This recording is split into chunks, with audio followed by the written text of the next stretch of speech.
তেওঁৰ কথা কোৱাটো অনুচিত। তেওঁ সেইটো বিচাৰে যাতে আমিও তেওঁৰ কোৱাৰ লগে লগে কিবা এটা ৰিয়েকশ্যন দিওঁ, গতিকে আমি এইটোক ইগন'ৰ কৰাটো উচিত হ'ব বুলি ভাবোঁ। কাৰণ জুবিন গাৰ্গ বিষয়টো তেনেকুৱা ধৰণৰ বিতৰ্কত অনা বিষয় নহয়। জুবিন গাৰ্গৰ প্ৰতি অসমীয়াই ভাল পায়, চিৰলৈ গৈ থকালৈকে ভাল পাই থাকিব। গতিকে জুবিন গাৰ্গৰ মৃত্যুৰ ৰহস্য ভেদ কৰি আজি SIT দিছে। আমি যিবিলাক ব্যৱস্থা আছে সেই ব্যৱস্থাৰ ওপৰত বিশ্বাসেৰে চলোঁ। ন্যায়পালিকাৰ ওপৰত আমাৰ বিশ্বাস আছে। গতিকে আমি সেই দিনটোৰ অপেক্ষাত, এতিয়া আৰক্ষীয়ে SITয়ে নিজৰ কৰ্তব্যখিনি কৰিলে, পৰৱৰ্তী সময়ত এতিয়া ন্যায়পালিকাৰ ওপৰত গোটেই কথাখিনি নিৰ্ভৰ কৰিছে। গতিকে আমি প্ৰতি অসমীয়াৰ দৰে আমি বিচাৰোঁ আমি প্ৰাণৰ আপোন জুবিন গাৰ্গৰ যি অকাল মৃত্যু, সেই মৃত্যুৰ দুখৰ পৰা কোনো অসমীয়া এতিয়ালৈকে ওলাই অহা নাই। গতিকে তাৰ মাজত আৰু বিতৰ্কিত মন্তব্য, ৰাজনৈতিক কথা, আমুক বেয়া তামুক বেয়া, পেলাই দিম, ডাষ্টবিন, এইবিলাক শব্দ ক'ব নাপায়। জুবিন গাৰ্গক জুবিন গাৰ্গ হৈ থাকিবলৈ দিয়াটো উচিত।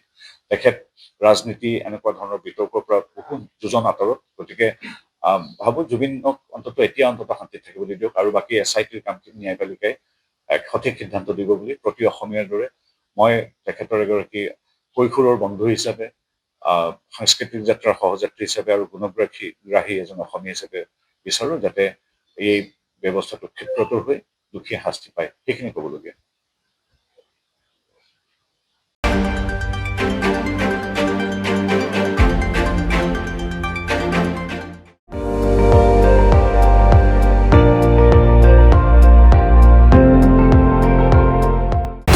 আপুনি চাই আছে ND24, সৰ্বশ্ৰেষ্ঠ নহয় সৰ্বোত্তমৰ দৌৰ।